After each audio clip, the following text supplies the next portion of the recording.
Olá, diretamente de Dois Córregos, interior de São Paulo. Seja bem-vindo, bem-vinda. E antes do e-mail de hoje, deixa eu falar para você. Quer saber a diferença entre a gravação gratuita, que é esta que vai ao ar no YouTube, tem uma grande fila de espera, 2 anos e meio ou mais, tá bom? Se você mandar o e-mail, essa vai entrar nessa fila de espera. E a gravação privada, que é compartilhada apenas então somente com você, de forma totalmente confidencial, não vai ao ar no YouTube e não tem fila de espera. Você envia o seu relato, eu faço a gravação e você recebe no dia seguinte. Mas clique aqui e assista ao vídeo explicativo com as diferenças entre uma e outra e como adquirir a gravação privada. Vamos então ao e-mail dela que diz assim: Olá, André. Olá. Primeiro gostaria de parabenizar pelo seu excelente trabalho. Algumas pessoas vieram para fazer diferença no mundo e tenho certeza que você se encaixa nesse grupo. Minha querida, muito obrigado por suas palavras, viu? Elas são sempre um incentivo na caminhada. De coração, obrigado. Tenho 20 anos e a minha história é mais uma sobre amores não correspondidos e baixa autoestima. Sempre vivi assombrada pelo fantasma da insegurança e do sentimento de inferioridade. Não costumo ser correspondida em nenhuma das relações que me envolvo. Sempre sofro sozinha, acabo sozinha, eu e minhas ilusões. A última decepção foi com um amigo, o qual achei que realmente fosse dar certo.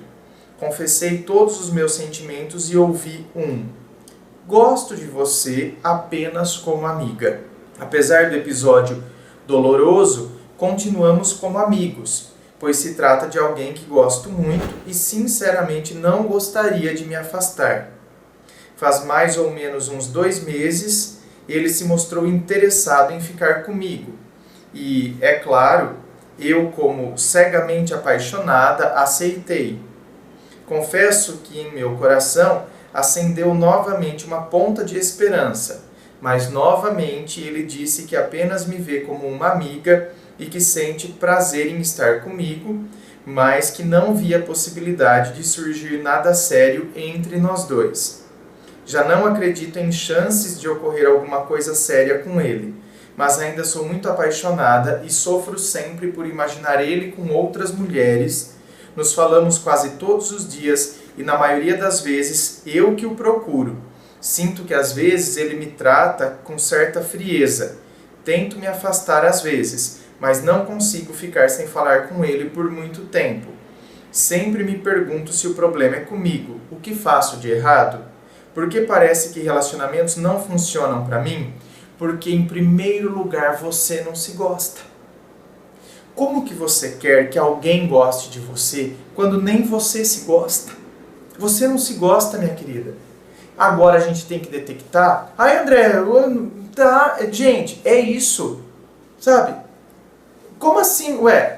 O início do seu e-mail, você disse o seguinte: eu tenho insegurança, sempre vivi assombrada pelo fantasma da insegurança, sentimento de inferioridade, baixa autoestima.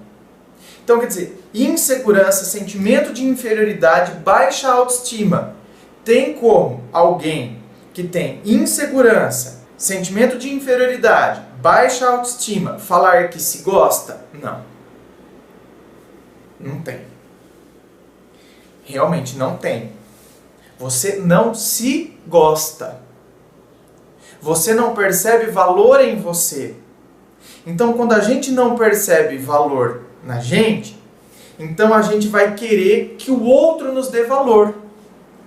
Então é como se eu quisesse compensar isso. É por isso que eu vou querer que o outro venha me completar.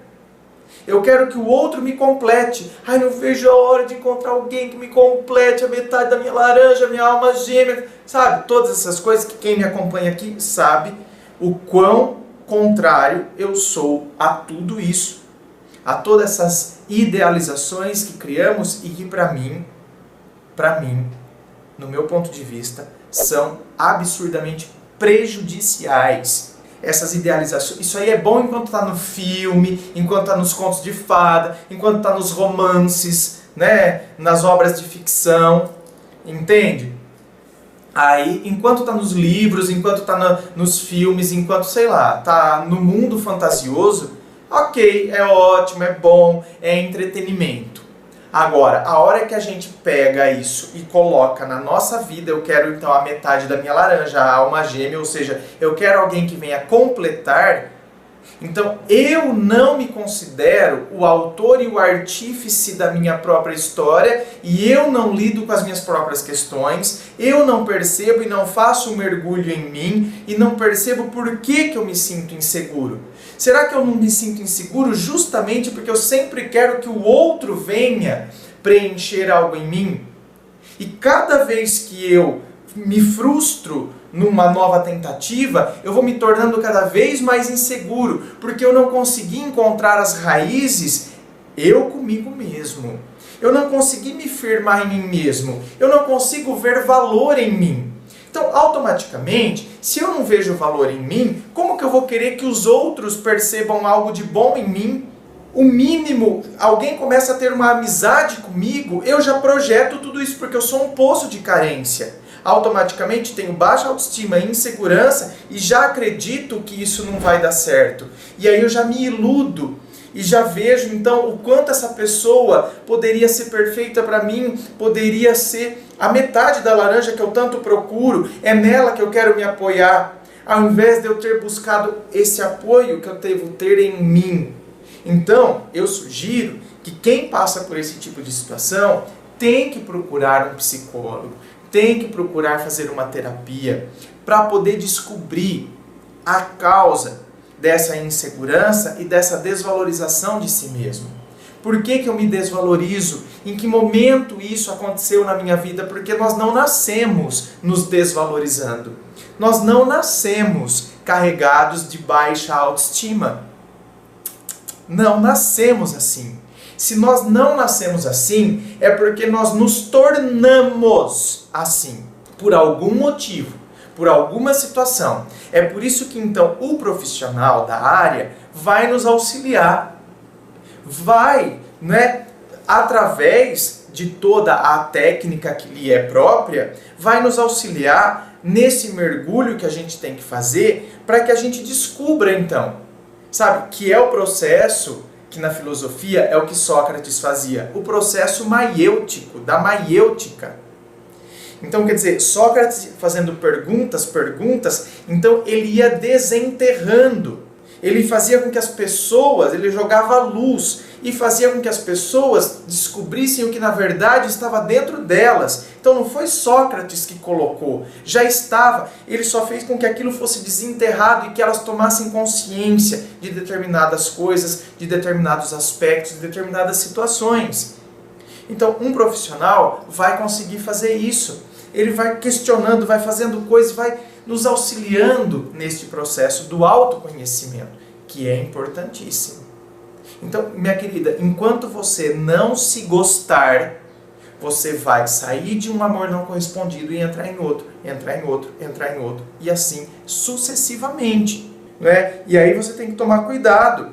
Por quê? Porque aí vira uma bola de neve. Então eu começo a desenvolver uma teoria, né, a partir de casos que vão se tornando frequentes. Por quê? Porque eu acredito que então eu não resolvi a questão em mim. Então eu entro com uma outra pessoa, acontece a mesma coisa. Com uma outra pessoa acontece a mesma coisa. Por quê? Porque eu não mudei isso em mim ainda. E eu não mudei a forma como eu me enxergo, como eu enxergo o que é um relacionamento. Tem que ser alguém que venha somar comigo e não alguém que venha então me completar. Porque aí quando eu quero que alguém me complete, é aí que depois eu vou pôr toda a razão do meu existir nessa pessoa. Porque a minha existência, eu não vejo sentido no meu próprio existir. Por isso que eu falo que o outro é a razão do meu existir. Você é o ar que eu respiro. Então, você está vendo? E quantas vezes a gente vê isso nas redes sociais? Você é o ar que eu respiro, você é a razão do meu existir, que eu te amo. Olha, a pessoa acha que ela está fazendo uma grande declaração de amor. Quando eu vejo essas coisas, eu vejo, na verdade, uma grande declaração de falta de amor próprio. Você tá me entendendo? Quando eu vejo isso nas redes sociais, ai que bonitinho, coração pra cá, não sei o que, o outro, ai tamo junto, a gente se ama, nananana. Nossa, lindo, todo mundo comenta, todo mundo dá amei lá no Facebook, não é? Ó, eu não me manifesto. Porque eu penso, olha, todo mundo tá achando que isso é uma grande prova de amor. Pra mim, na verdade, é uma declaração.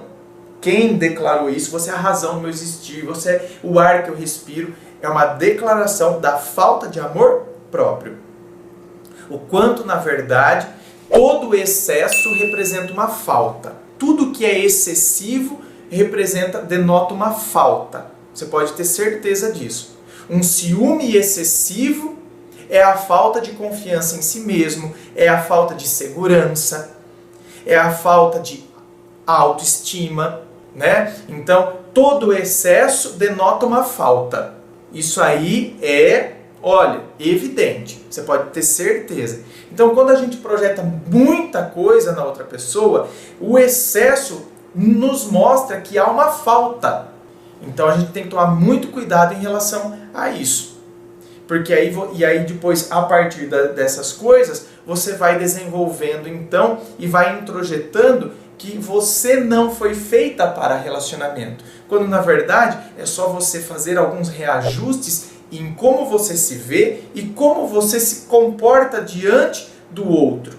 Então, você vê, é necessário que a gente quebre, não é? Com algumas crenças limitantes que às vezes a gente tem, inclusive crenças que a gente tem sobre nós mesmos, que desenvolvemos em algum momento da nossa história, a partir de alguma situação, crenças limitantes que temos em relação a relacionamento, ao que é o relacionamento, como funciona um relacionamento, o que a gente espera que a pessoa venha fazer na nossa vida, o que ela representará para nós, né? Ou seja, o que ela representa para mim?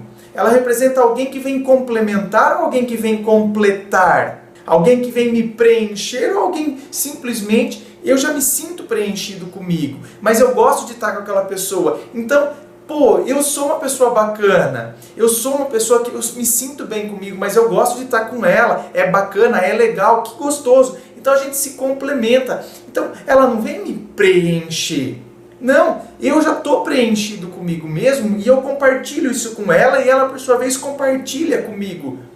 Compartilhamos isso e criamos algo em comum, que é o que a gente chama de relacionamento. Lógico que a gente vai ter momentos, não é, em que a gente vai estar um pouco vazio, sabe? Não é todo momento que eu vou estar sempre cheio, transbordando alegria, felicidade e bem-estar. Né? Pelo amor de Deus, a tristeza não é uma doença pela qual passamos. Às vezes eu vejo que as pessoas lidam com a tristeza como se a tristeza fosse uma doença. A tristeza, a angústia, a carência são condições existenciais. E nesses momentos, quando a gente está se relacionando, por exemplo, o outro que, por sua vez, ele vai ser, sabe, o apoio nessa caminhada. Isso que é bacana, quando a gente entende, então, o relacionamento assim, que vai ter momentos né, que a gente está um pouco, a gente vai estar fraquejando. Então é onde o outro nos apoia. E vai ter momentos que o outro, por sua vez, vai estar fraquejando e nós o apoiaremos e assim sucessivamente. Agora, quando a gente se coloca sempre na posição de uma pessoa reduzida, eu sempre vou querer que o outro venha fazer por mim. Por isso que eu projeto tanta coisa nele e, na verdade, eu acabo espantando a pessoa ao invés de atraí-la. Porque eu não me atraí por mim antes, certo? Então a gente precisa tomar muito cuidado em relação a isso, porque a maneira como a gente pensa determina como a gente age. Você pode ter certeza disso. Não é? Afinal de contas, a gente só age porque existe um pensamento que precede a ação. Você tem que perceber isso. Eu só pude agir de determinada maneira, eu só pude me comportar de determinada maneira, porque antes houve, né, uma ideia que precedeu esse agir ou esse se comportar. Quando eu começo a mudar esta ideia, esta crença que eu tenho sobre determinada coisa, eu começo a ter um novo agir, uma nova postura diante daquela situação, e eu tenho também uma nova atitude. comigo mesmo e em relação às outras pessoas também. E aí, portanto, é aí que as coisas começam a tomar uma nova configuração. Certo? Não esqueça de dar um like, inscreva-se, me acompanhe nas redes sociais, Instagram, Facebook, fico aguardando você lá. Muito obrigado, beijo no coração e, é claro, um forte abraço.